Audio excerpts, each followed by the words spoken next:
Alright.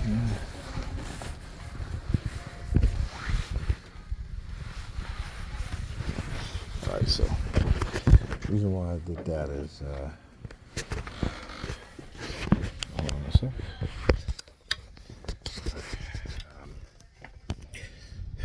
Alright, so you guys see, took my time and I cleaned up my daughter area and computer desk. It was a lot. And it took me about half an hour. See, they'll always leave stuff on the your path. And because I'm on the surveillance and the surveillance within the home, as I'm ready to leave, they start doing stuff like this. I was talking about that already, how to leave stuff on the floor, right?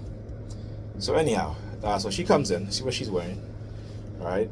She's wearing like a tan color outfit, right? She comes in, I'm in the living room watching a video. She comes in, she sits on the ottoman right in front of the TV, blocking my view, right, on her phone. And I'm like, I wonder how long she's going to stay there. Because this is what they do when they manipulate her. So when she's sitting there, she comes in, you know, New York Predator Department start using the sirens. All right, as I said, New York, you just heard the sirens. Hold on. Oh, look. Yeah, waiting at the corner right there, waiting for me to come out, and then they started walking off. See, I should have kept recording, right? I should have just kept recording. You guys see, they were standing right in the corner here, right over there, okay, waiting for me, and then I come out the elevator as I come to the door, then they walk out, right? This is what they do. And I just paused the video so I can put my jacket on. Zip up my jacket, I mean. All right. So as I was saying, so she comes in, right? New York Predator Department start using the sirens. All right, she comes, she sits down. Oh, look at this. The super the next building, the one who, you know, do the threat thing. I ain't seen him in a while. But anyhow, as I was saying, so she comes, she sits down in front of the television. I'm clearly looking at a video, and she just sits there. So I said, okay, let me see how long she's going to sit there and what conversation she gonna want to engage in. Here's a conversation. You hear the sirens? Yeah. Right.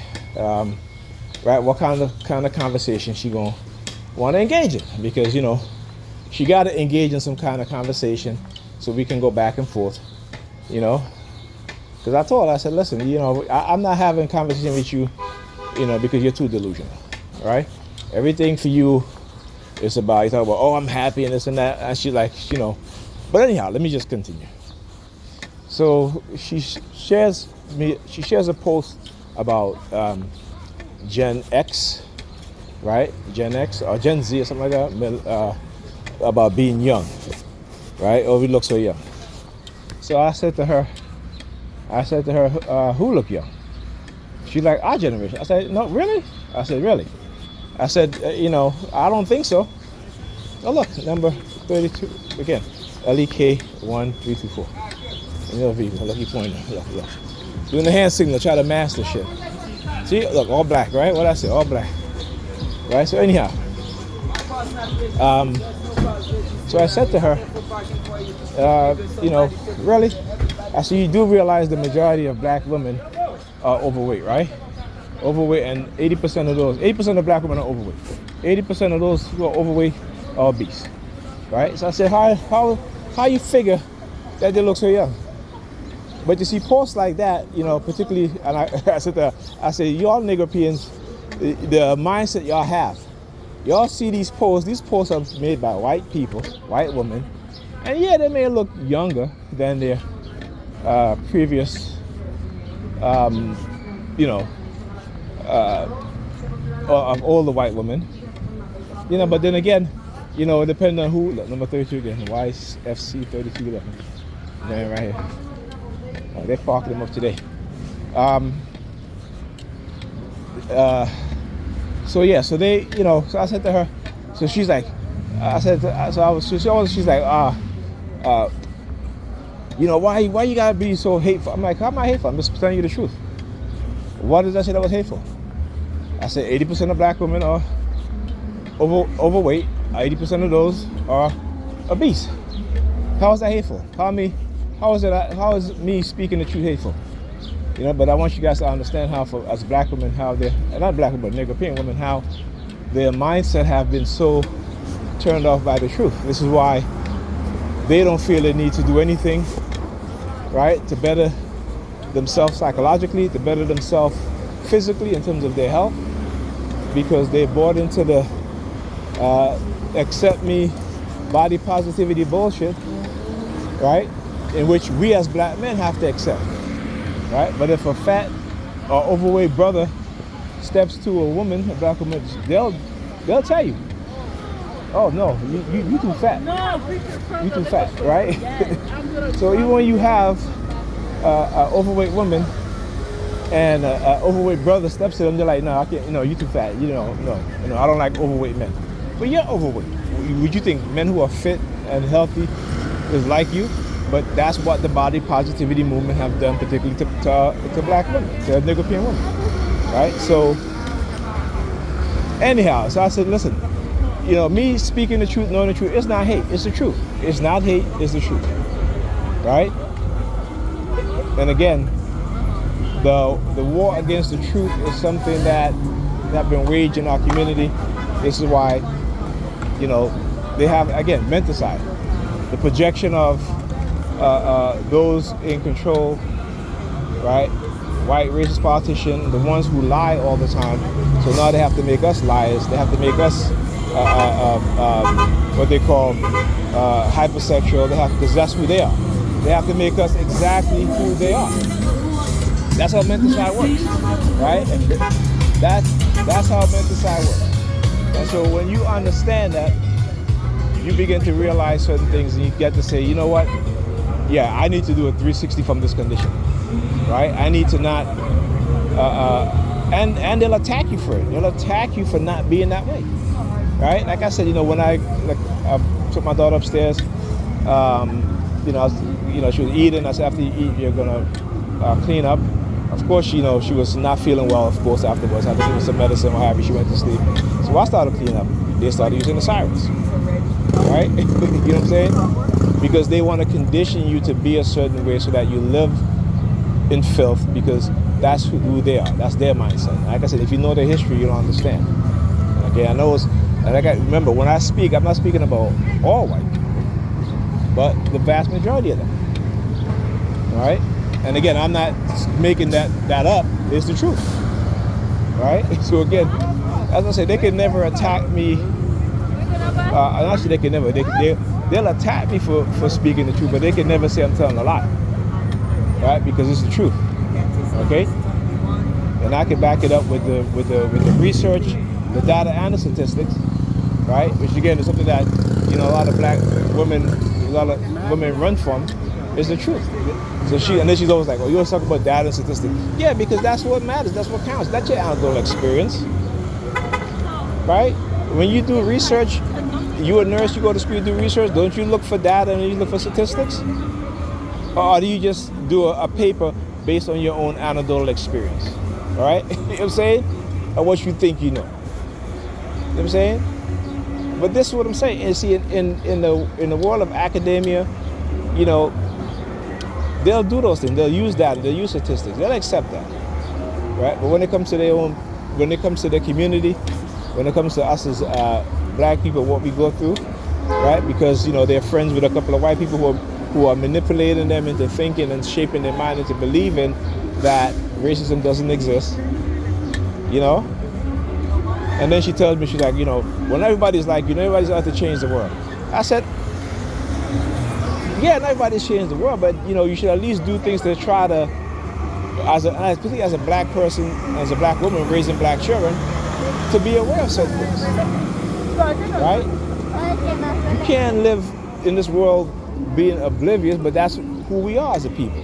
We walk around being oblivious to the obvious, right?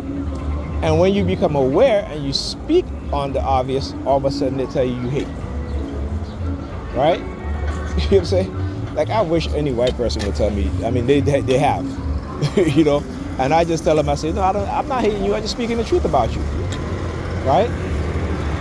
I know from the surveys that they do, I know from the school system that New York is the most segregated state, and New York is highly liberal. I want you to understand that. So how could a liberal city, a liberal state as New York, right? How is it that the school system is more segregated than the school system in the South? How is that? Right?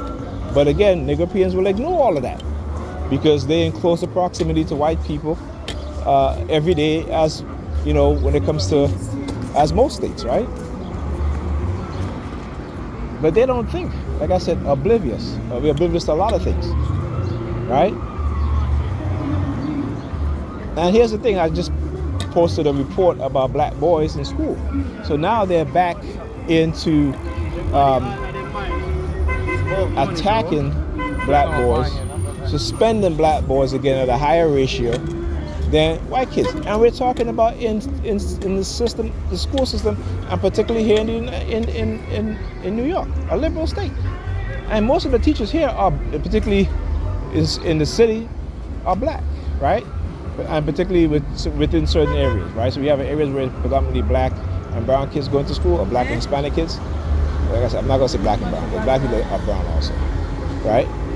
But you know, black and Hispanic kids, guess what? Black boys are suspended, right? 3 to 4 times, are likely to spend 2 to 4 times more than any other group of children, including, and that also includes black girls, right? Again, now we have talked about this before, a decade before, and they had somehow supposed to rectify this problem, but again, they will act as if they're attacking the problem only because they, again, to put you back into your forgetfulness, into your forgetful mindset, and then they engage in the same thing. And here's the thing, that majority of Negropean women, which is the majority of black women in America, they don't give a shit about black men, and it certainly don't give a shit about black boys. Okay? When you look at this, it was at Howard University at a graduation, I think it was like over 2,000 students, 2,700 students graduated, the largest graduating class. Okay? The vast majority of those are black women. And again, don't attack me saying that I hate black women. That's what I'm saying. What I'm saying is that you look at the overall population of students at Howard University, right? 76% of the student body are girls, women, young women, and the rest are men, boys, sorry, men, young men. Okay? And again, I champion education for everybody, women, particularly black women, right? But I want you to understand how there's a big push in these universities to recruit more women as opposed to black men. And this is, again, white supremacy, attacking the black community by controlling the women. And guess how you control them? Economic gain, right? And black men, again, and what do that do in the eyes of our women? Continue to look down on black men, right? Another KEK7321. A lot of that today. But like I said, I just have to count it out, not count it out, but you know, expose it. Don't mean anything to me. But I just want you guys to see the frequency, because they'll always, as a TI, they'll always give you some number. It could be a couple of numbers, right? But they'll always give you one specific number, again, in which they try to attach anchors and triggers, right? It could be, you know, or they can use anything, like anything traumatic that happened to you in your life, they can try to use it against you to affect you negatively. It doesn't affect me negatively at all. Yeah, now look here, the New York Fecal Department. The New York Fecal Department. Okay. But anyway, if I get off track. So with Pam now, so she, you know, so I said to her, you know, I said, you've been sitting there, you know, I said, you see I'm looking at the video, but you come and you sit down right in front of me to block my view.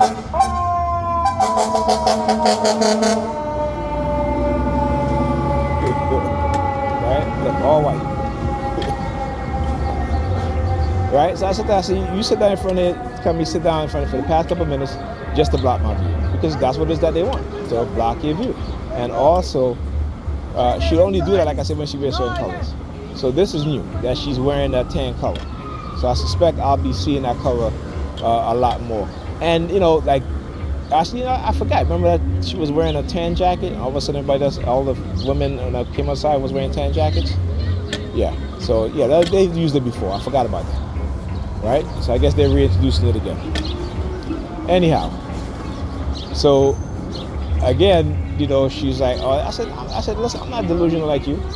I don't speak from my adult experience. Okay. And she's like, well, I just, I work and this and such, and when I come home, I want to be happy.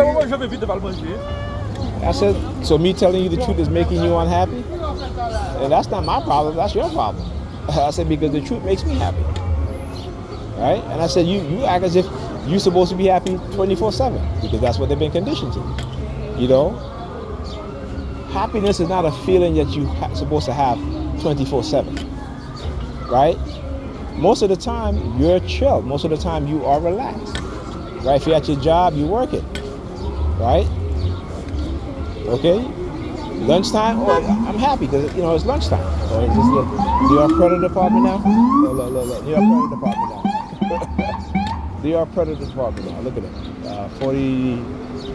45 and 94. Vehicle number. But anyhow, but they have these women thinking that they're supposed to wake up and be happy all day and all night, no matter what happens. And when they condition you like that, you tend to not become aware of things around you that could potentially harm you or condition you into doing things that will be harmful, but you're happy about it, right? Until the reality sets in, right? And what happened when the reality sets in? This is why you have people who will have mental breakdown. This is why, particularly in the black community, black women today are diagnosed the most with mental illness, right? And instead of trying to address the issue, they run from the issue.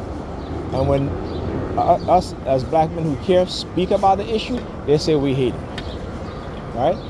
Again, it menticide. Joseph Malou, menticide. So I need to do a video on menticide. As a matter of fact, maybe I'll do that tonight. I'll do a video on menticide, just so people can get a full understanding. And Bobby E. Wright talk about menticide, right? But it's a word coined by Just Malou. I thought it was Bobby E. Wright, but it's not. And I'm gonna, because I have the book. So I'm going to do a video on menticide, because that's what they've done to us as black people, right? But we don't understand it, and we no longer have people who are championed in exposing these things that we once had, like Dr. Amos Wilson, Dr. Bobby E. Wright, Dr. Francis Cress Wilson, and others, right? Who understand what's being done to us, and they have literally waged war on them. So this is why we walk around here, and they can get us to participate in this. Even black men who will participate in doing this shit, who are a target themselves, right? Now, what kind of conditioning would have to be done that black men will engage in this sort of behavior towards another black man when the same thing is being done to them, right? The same thing. Right? So again, people got to think. People have to think. Right? Like I said, COINTELPRO, is never was dissolved. They just moved it and merged it into another program to where it is a combination of Zetsu Zoom, COINTELPRO, MK Ultra, right? And the use of cults, religious cults, So, look, they start showing up now. There, New York Predator Department. I ain't see them all day. Right? Just I came over here and went to pick up my daughter at Cutback. Now, old man, same ones too. Look at that. Guess they're circling the block. I'm proud. New York Predator Department, I'm proud. Check it out. I'll speak to you guys in the next video. Sienta con tu trauma, que está cansado.